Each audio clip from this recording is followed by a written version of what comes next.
Her smile was just a little too wide, her tan far too even, and her eyes, something flickered in them that made my heart tighten. On the surface, it looked like a perfectly ordinary return from vacation. Hugs, kisses, kids holding welcome signs, a passionate evening filled with whispers. But behind that flawless facade, something didn't add up. A single, barely noticeable inconsistency, and suddenly you can't breathe, can't sleep, can't forget. And when the truth begins to seep through the smallest of details, the lack of a tan line where a ring once was, a stranger's name in her messages, laughter that rings just a little too brightly, there's no turning back. Because you realize the way back no longer exists. You haven't just lost trust.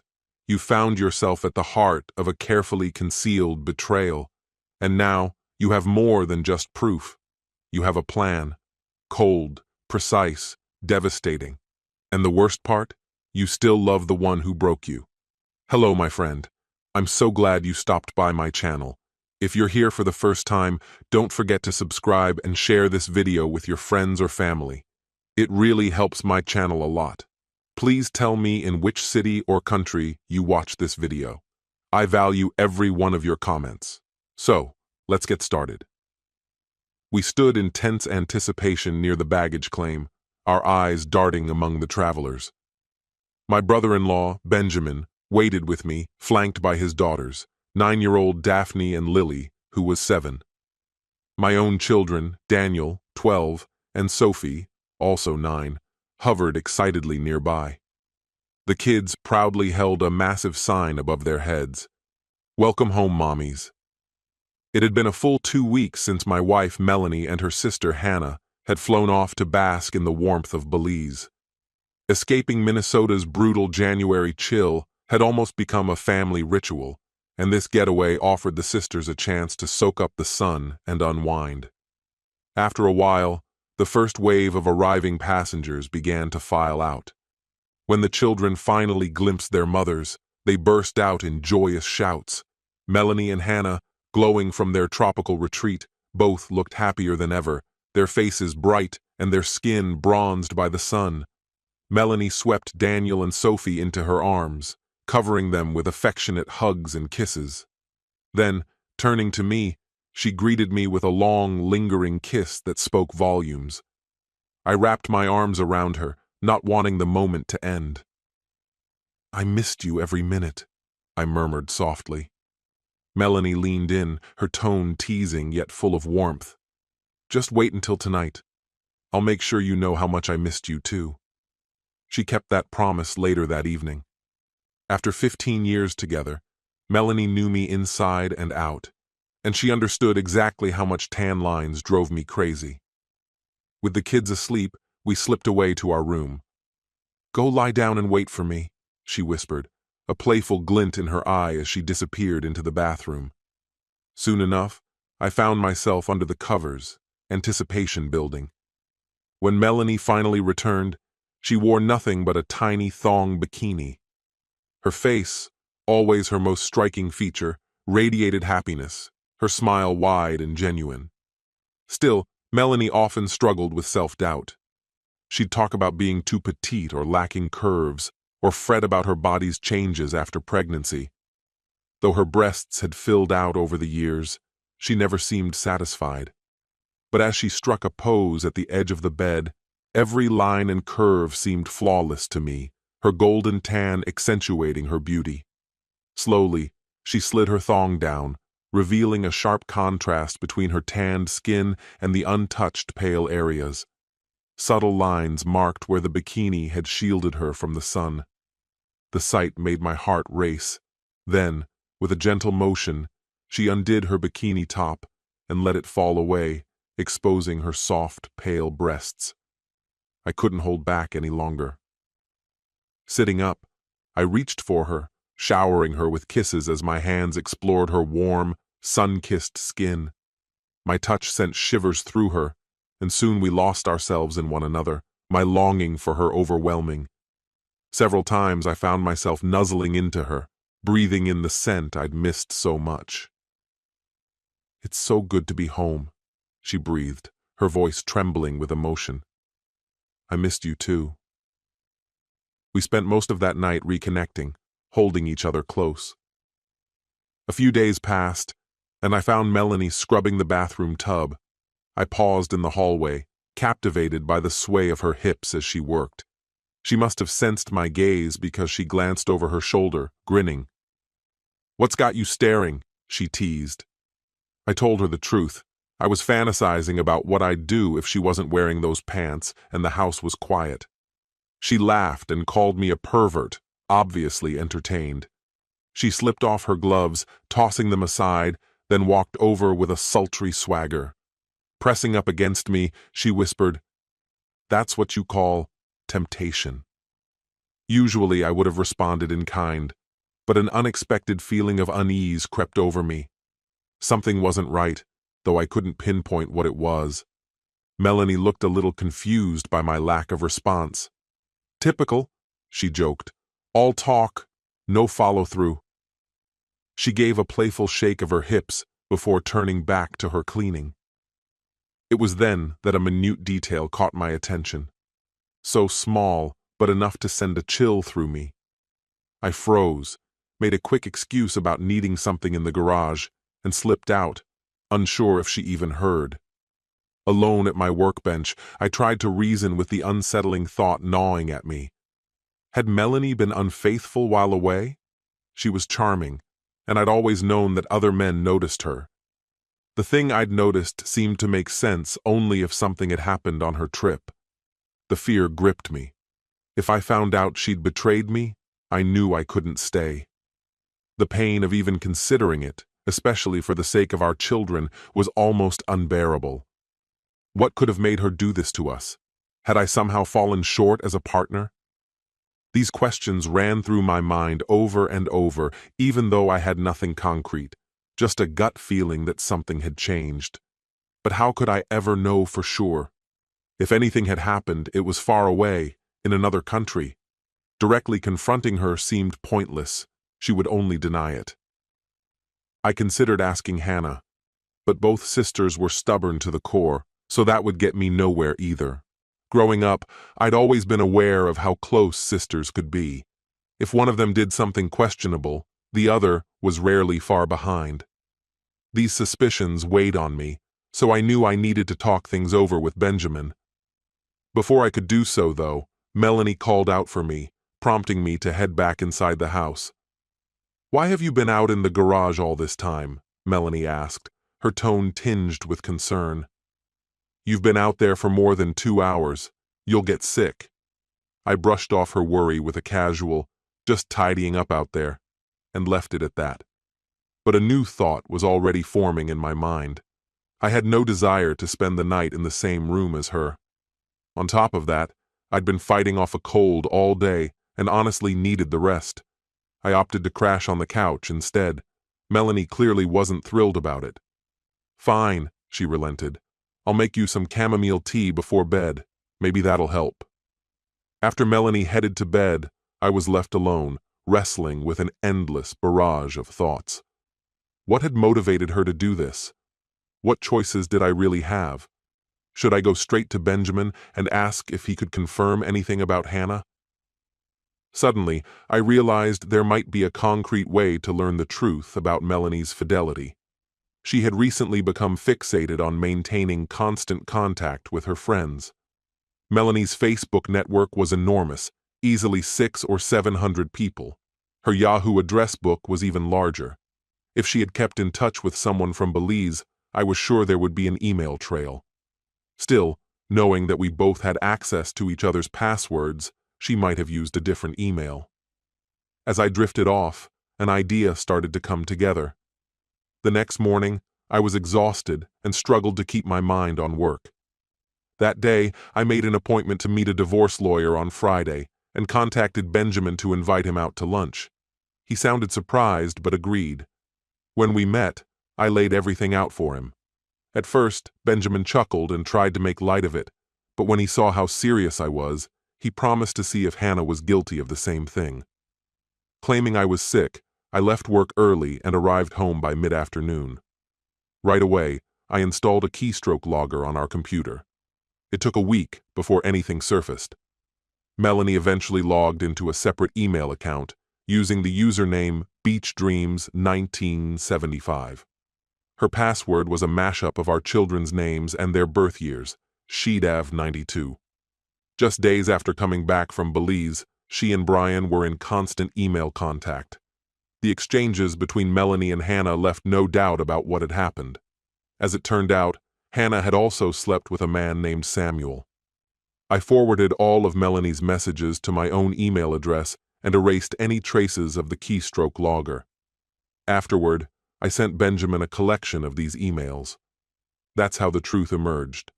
The affair had begun almost immediately during the trip to Belize, and both women had swapped partners more than once. They were already arranging another meetup in Chicago the following month. The cover story was shopping, while Benjamin and I, supposedly attending a Blackhawks game, provided the alibi.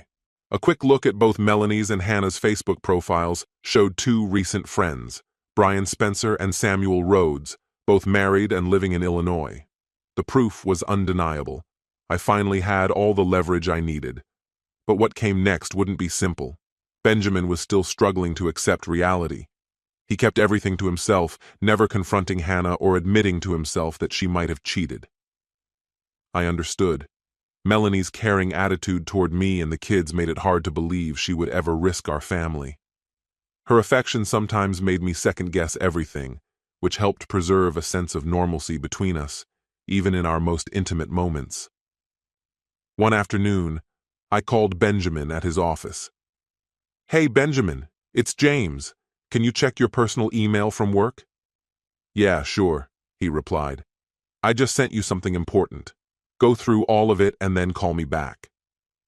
About 30 minutes later, Benjamin called again, his voice shaking with anger. "I'm finished. I can't take this. I would have done anything for her. I loved her," he vented. "Take a minute, Benjamin," I said softly. "We need to think things through. I could really use your help right now. Let's keep this between us for the moment." "I don't know if I can manage that. I just feel like exploding," he confessed. "We'll figure this out, I promise. For now, just call home and leave a message saying you're working late." That evening, we met at a bar in the historic part of town to make a plan. Our first strategy session began. "What are our options for making them really pay for this?" I asked. Short of anything violent, obviously. Benjamin sat there in silence, anger etched across his face. "I want to embarrass them in front of everyone they care about," he finally said. "You know their dad, Thomas. He absolutely dotes on his daughters." Benjamin agreed. This was the route we'd take. Everyone's aware of this, obviously. Yet there's one thing he loathes even more than the IRS, and you know exactly what it is. Benjamin's mouth twisted into a sly smirk. "Unfaithful wives," he stated. Throughout Thomas's marriage, his ex-wife, the mother of Melanie and Hannah, had been secretly seeing other men, something Thomas only uncovered once their relationship was over. When their divorce was settled, she ended up with custody of the girls, took ownership of their home, locked in a generous alimony and child support agreement, and even managed to claim a large chunk of his business. To buy her out of the company, Thomas had to shoulder considerable debt. It took years of struggle to get his business back on solid ground. After finally selling it, Thomas was financially secure, but he lived alone. He still made time to visit his daughters and see his grandchildren whenever he could. I revealed my plan to Benjamin. We had just 2 weeks left to maintain our facade as dutiful husbands. "Just stick to my lead, Benjamin," I advised. "Come down with a few colds, rack up long hours at work, and make sure you're always too tired or sick for anything romantic." We'd put on a convincing performance about once a week for the sake of appearances. Soon, we'd be done with all of it. That night, as predicted, I got home much later than normal. Melanie was already in bed, so I pretended to have a splitting headache. My thoughts kept circling back to our plan for retribution, but eventually, exhaustion overtook me, and I fell asleep. Truthfully, I'd already started suspecting Melanie of being unfaithful, especially after she mentioned she and Hannah were planning a shopping trip to Chicago. I acted genuinely supportive of their idea, even suggesting they should stay in a nice hotel downtown. To really sell it, I made the hotel reservation myself with our shared credit card. The booking was made for Mr. and Miss Jarrett, double occupancy, since the sisters would be sharing a room. Melanie and Hannah were absolutely thrilled. Benjamin pitched in, offering to pay for the hotel too. He booked a room under Mr. and Miss Dalton, also set for double occupancy for Hannah and Melanie. We made sure each wife thought only one room had been arranged for the two of them. Of course, we both knew full well that neither woman intended to share a room, and we let them believe we were completely oblivious to their real plans. Their agenda was to take Friday off, catch an early flight to Chicago, and return late on Sunday. A few days later, I called Thomas Ramsey, Melanie's father, and proposed the idea of surprising the women in Chicago with the kids in tow, since the trip lined up with our 15th wedding anniversary. Thomas loved the suggestion. I asked him to reserve 3 rooms, and he agreed, thinking it would be a wonderful surprise. When it was time to drop Melanie and Hannah off at the airport, Benjamin and I were both seething inside. The two women acted like giddy teenagers off to meet secret boyfriends, laughing over nothing and bubbling with excitement. At the security checkpoint, we each kissed them goodbye on the cheek. Neither one seemed to notice that we never said, "I love you." Once we were on the road, I called our private investigator. "This is Jarrett," I said. "They'll be in Chicago soon. Are we ready?" Andrew Whitaker, our PI, assured me, "Yes, they'll be in rooms 201 and 203. All the surveillance equipment is in place. I'll have everything prepared for when you get here tomorrow." The next morning, we headed to the airport. During the flight, Thomas switched seats with my son Daniel and sat down beside me. "Look, son," he said quietly, "don't think I'm clueless. You and Benjamin look like you're on your way to a funeral. Tell me what's really happening." I came clean with Thomas and apologized for not telling him sooner. "I know how much you love your daughters," I said, "but you should know. They've been cheating, Thomas." He cut me off. "They're having affairs, aren't they?" I nodded. "Yes. They met a couple of men and spent 2 weeks with them in Belize. I've hired a private investigator to get all the evidence we'll need for divorce. As soon as we catch them in the act, we're filing." Thomas squeezed my shoulder reassuringly. "I'm truly sorry, son. I know how much this hurts. I always hoped my influence would outweigh their mother's, but I'm afraid her example left a deeper mark." Thomas's eyes grew misty.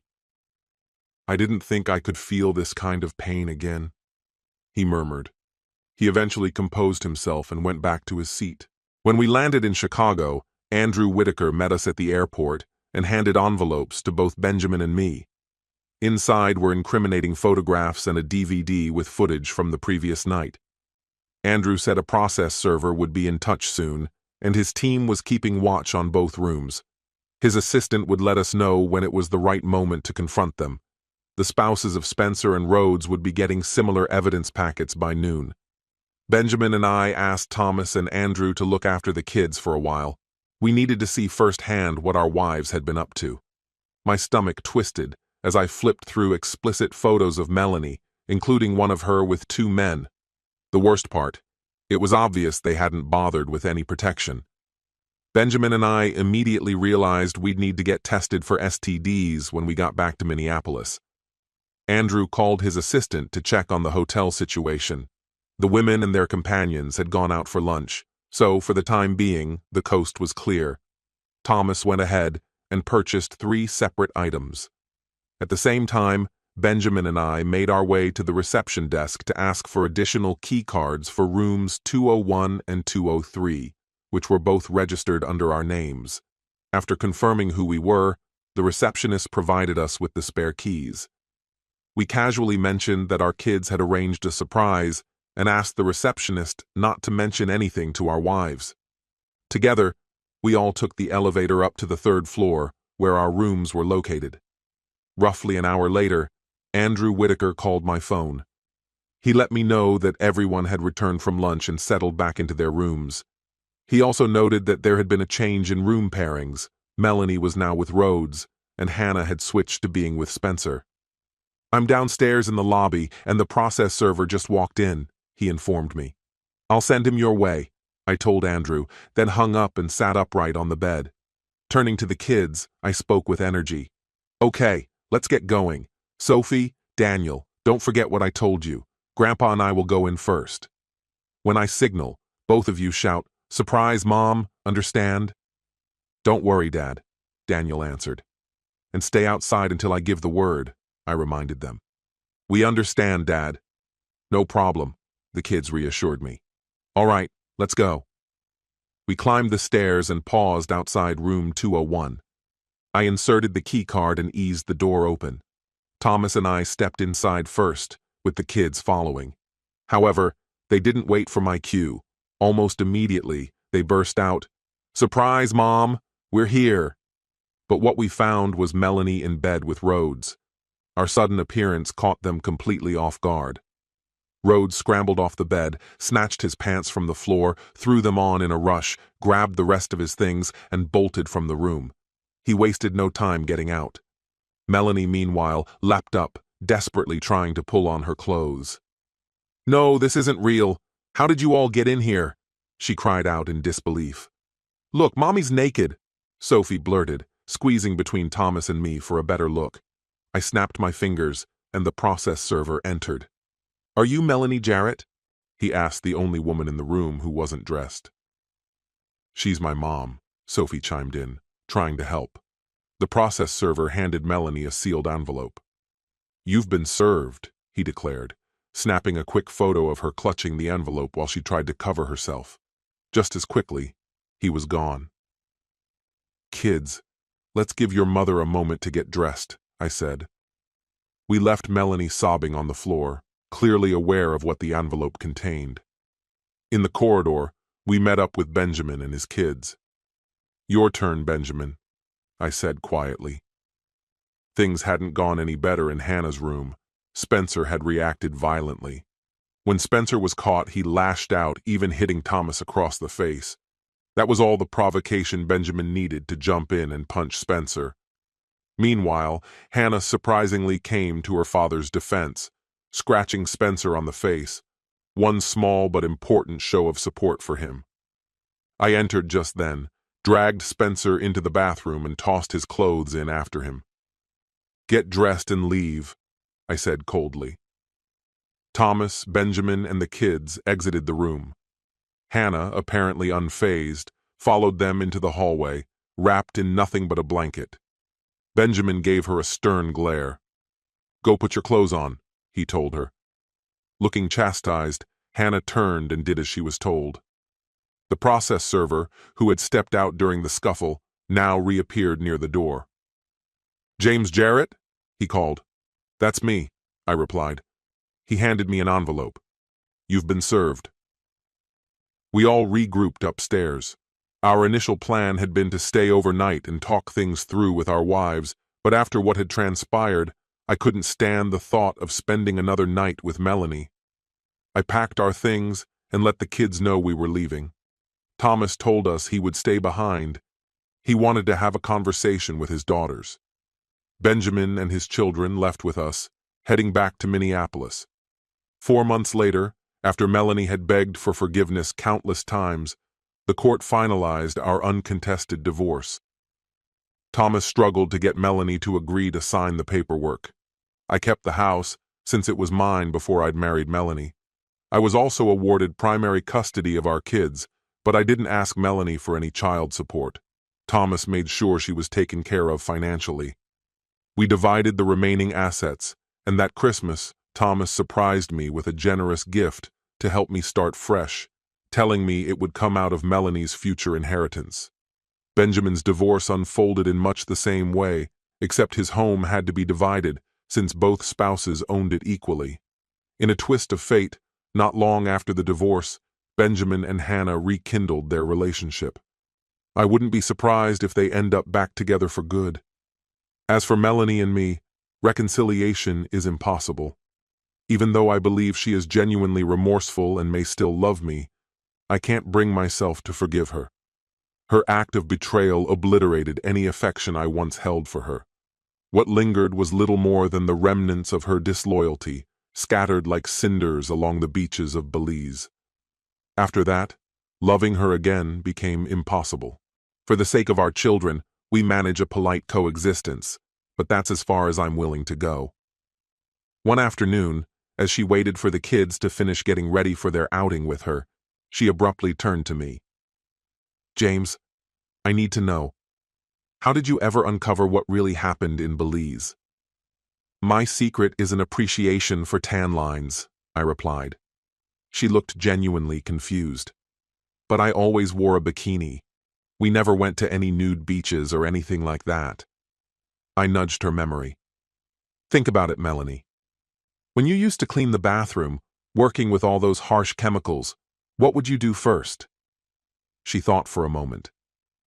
"I'd gather the cleaning supplies, slip on rubber gloves, and roll up my sleeves." I shook my head softly. "There's something else you always did before any of that. You always took off your rings, both the wedding band and the engagement ring, before you started cleaning." I paused, letting the silence draw out the truth. "But after Belize, your finger was bare. There wasn't even a tan line to show where your rings used to be." This story has come to an end. What's your opinion? Share it in the comments, my friend. And if you like this story, check out other exciting videos on my channel. I'll say goodbye until the next video. See you.